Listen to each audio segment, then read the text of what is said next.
दोस्तों, हमारी आज की वीडियो इंतहाई मुनफरिद है। ये एक ऐसी वीडियो है जिसके बारे में बहुत ही कम बात की जाती है। अगर बात होती भी है तो लोग ये समझने से कासिर होते हैं कि आखिर डायमेंशंस क्या चीज है।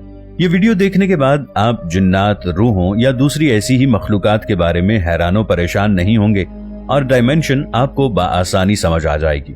नाज़रीन, डायमेंशंस की साइंसी दरियाफ्त के मुताबिक 11 डायमेंशंस दरियाफ्त हो चुकी हैं। तो जब हम जिन्नात या आसेब वगैरह की बात करते हैं तो असल में हम 5वीं या दीगर डायमेंशंस की बात कर रहे होते हैं। वो हमें देख सकते हैं मगर हम उन्हें नहीं देख सकते।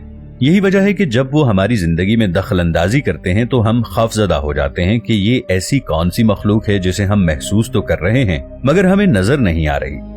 अक्सर पीर, फकीर, आमिलीन ये बात बताते हैं कि फलां दरख्त पर जिन्नात का पूरा कबीला आबाद है या फलां घर में जिन्नात का बसेरा है, तो इसका मतलब वहां की डायमेंशन में ये मखलूकात आबाद हैं और हो सकता है रूह किसी छठे डायमेंशन में बसेरा करती हो।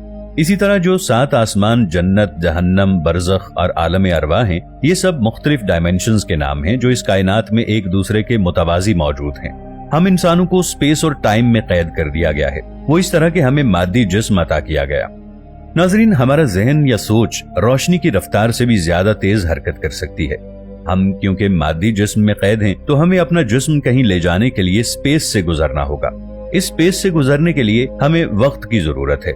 हम आंखें बंद करके बैठे बैठे कराची से आईफिल टावर पहुंच सकते हैं। हमारे जहन में इसकी तस्वीर और मुकम्मल सराउंडिंग मौजूद होगी, मगर जब तक हम हवाई जहाज में बैठकर घंटों का सफर तय करके अपने मादी वजूद को आईफिल टावर तक नहीं ले जाते, हम वहां पर मौजूद नहीं समझे जाएंगे। अगर हमारा मादी वजूद ना हो, सिर्फ जहन और सोच हो, तो हम पलक झपकते में जमीन तो क्या किसी भी सैयारे तक पहुंच सकते हैं। सिर्फ ख्याल का आना काफी है। जैसे आसिफ बिन बरखिया हजरत सुलेमान अलैहिस्सलाम के दरबार में मलिका सबा का तख्त ले आया था। ये सब क्या था? ये सब डायमेंशन का हिसार तोड़कर किया गया था। मलिका सबा का तख्त ज़मानो मकान की कैद से आजाद करके पलक झपकते ही हाजिर कर दिया गया था। इस वाक़े से पता चलता है कि इंसान अपने इल्म की बुनियाद पर इन डायमेंशंस को तोड़ सकता है। मेराजुन नबी सल्लल्लाहु अलैहि वसल्लम भी ऐसा ही एक वाक़या था। अल्लाह ताला ने आप सल्लल्लाहु अलैहि वसल्लम पर से ज़मानो मकान के पर्दे खत्म कर दिए कि जब हजरत मोहम्मद मुस्तफ़ा सल्लल्लाहु ताला अलैहि वसल्लम 7 आसमानों की सैर और अल्लाह ताला से मुलाकात के बाद वापस अपने बिस्तर पर पहुंचे तो आप सल्लल्लाहु अलैहि वसल्लम का बिस्तर मुबारक आपके लम्स की वजह से अभी तक गर्म था। दोस्तों, मुराकबे में महारत से आप अपने ऊपर से डायमेंशन की गिरफ्त खत्म कर सकते हैं। अलबत्ता ये मुमकिन है कि अल्लाह ताला ने आपकी हद किसी और डायमेंशन तक रखी है, जैसा कि हजरत जिब्राइल अलैहिस्सलाम भी एक हद से आगे नहीं जा सकते थे। मुराकबे में आपका जिस्म इस 4 डायमेंशन वाले जहान में रह जाएगा मगर आप दूसरे डायमेंशंस की सैर कर रहे होंगे। या यूं समझ लीजिए कि आप ख्वाब में ये मुशाहिदा करते हैं, आपका जिस्म बिस्तर पर है मगर आप उन अनदेखी दुनिया की सैर कर रहे हैं, क्योंकि ख्वाब में स्पेस और टाइम नहीं होता। आप एक जगह पर हैं कि अचानक मंजर बदल गया और आप किसी दूसरी दुनिया में पहुंच गए। फर्ज करें आप ख्वाब में कोई इंतहाई लजीज चीज खा रहे हैं और आप उसका जायका भी महसूस कर रहे हैं, मगर जब आपकी आंख खुलती है तो ऐसा कुछ भी नहीं होता। इसकी वजह यह है कि आप इस दुनिया में हर चीज मादी तरीके से परखने के आदी हैं। अगर आप ख्वाब में खुद को जलता हुआ देखें तो आपको इसकी शदीद तकलीफ महसूस होगी। फिर अचानक अपनी आंख खुल जाने पर आप अल्लाह का लाख लाख शुक्र अदा करते हैं कि यह हकीकत नहीं थी, सिर्फ एक ख्वाब था। फर्ज करें अगर आपकी आंख नहीं खुलती तो आप मुसलसल इस अजाब और तकलीफ को महसूस करते रहेंगे। शायद यही जहन्नम का कॉन्सेप्ट है। रूहानियत के माहिरीन कहते हैं कि दरअसल इंसान को जब जन्नत से निकाला गया उस वक्त वो चंद डायमेंशंस के अलावा बाकी तमाम डायमेंशंस पर कादिर था। फिर उसकी गलती की पादाश में उसे जमीनों मकान के डायमेंशन में कैद कर दिया गया, जहां वो अपनी ख्वाहिशात की तकमील के लिए मादियत का मोहताज है।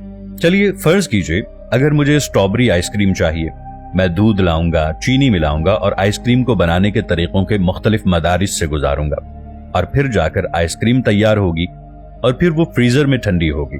मैं इतनी ज्यादा तगोदो और मेहनत सिर्फ इसलिए कर रहा हूँ क्योंकि मेरी जबान को आइसक्रीम का जायका, खुशबू और ठंडक महसूस हो सके। जब मैं इसे खाऊंगा तो मेरी जबान के जायके के गुदूद मेरी नाक, मेरी जबान और मुझे इसकी ठंडक, मिठास, जायके से आशना करेगा। इससे मैं लुत्फानंदोज होऊंगा और मुझे यही मकसद हासिल करना था। ये तमाम एहसासात मेरे दिमाग में मौजूद कुछ कुछ आसाब की वजह से महसूस होंगे। अगर मेरे दिमाग में वो आसाब मौजूद ना हो तो आइसक्रीम की खुशबू, जायका और ठंडक मेरे लिए बेमानी होगी। अगर हम जानवरों की बात करें तो उनमें से बहुत से जानवर ऐसे हैं जिनमें मीठे, खट्टे या कड़वे जायके की पहचान की हिस्स नहीं होती। ऊंट बड़े शौक से कड़वा थोड़ चबा जाता है। तोता तेज से तेज तर हरी मिर्च मिनटों में कुतर देता है। बिल्ली और कुत्ते को मीठा जायका महसूस नहीं होता। हमारे दिमाग का सिर्फ 1 इंच जितना हिस्सा हमारे जायके और खुशबू की हिस्स बनाता है। अगर ये ना हो तो हमारे लिए कौरमा, बिरयानी, हलवे, अचार ये सब मिट्टी का ढेर हों। दोस्तों, आप अपने ऊपर से स्पेस, टाइम और मादियत की डायमेंशन खत्म कर दें। अपने जहन और सेंसेस को सामने रखिए। अब आप पलक झपकते ही हर किस्म की आइसक्रीम का जायका महसूस कर सकेंगे। यानी आप जो सोचेंगे वही चीज बगैर किसी तगोदो के आपके सामने होगी। यानी सारा खेल डायमेंशंस का है। क्या खबर साइंसदानों की इजाद करदा 11 डायमेंशंस के अलावा और कितनी डायमेंशंस हैं और उनमें से कौन कौन सी मखलूकात हैं जिनकी रसाई हमारी डायमेंशंस तक है या फिर नहीं है। लेकिन हम 4 डायमेंशंस में कैद हैं। यानी अगर हम डायमेंशंस की कैद से आजाद हो जाएं या मादी जिस्म से निकल जाएं तो आप इंतहाई बुलंदी पर जाकर पूरे बर्रे आजमों और इससे भी ज्यादा बुलंदी पर जाकर दूसरी दुनियाओं का अहाता कर सकते हैं। अगर आप अपने मादी जिस्म से आजाद हो जाएं तो आप किसी वक्त किसी भी डायमेंशंस में जा सकते हैं, या फिर जितना कि अल्लाह का हुक्म हो। यही रूह का कॉन्सेप्ट है। नाज़रीन, सिदरतुल मुंतहा न जाने कौन सी डायमेंशन है जहां फरिश्तों को भी पर मारने की इजाजत नहीं है। जैसा कि वाक़या मेराजुन नबी सल्लल्लाहु अलैहि वसल्लम में जब हजरत जिब्राईल अलैहिस्सलाम बुराक समेत हजरत मोहम्मद सल्लल्लाहु अलैहि वसल्लम को लेकर सिदरतुल मुंतहा तक पहुंचे, तो जब हजरत जिब्राईल अलैहिस्सलाम ने हजरत मोहम्मद मुस्तफ़ा सल्लल्लाहु ताला अलैहि वसल्लम से फरमाया कि इससे आगे जाने की मुझे भी इजाजत नहीं है। अगर मैंने एक कदम भी आगे बढ़ाया तो मैं जलकर राख हो जाऊंगा। नाज़रीन, ये एक कुरानी मौजू है, इसलिए हम इसे कुरान पाक की रोशनी में समझने की कोशिश करते हैं। सूरह बकरा की आयत नंबर 142 में इरशाद है, अनकरीब नादान लोग कहेंगे कि ये जिस क़िबले पर थे इससे इन्हें किसने हटा दिया। आप कह दीजिए कि मशरिक व मगरिब का मालिक अल्लाह ताला ही है, जिसे चाहे सीधी राह की हिदायत दे।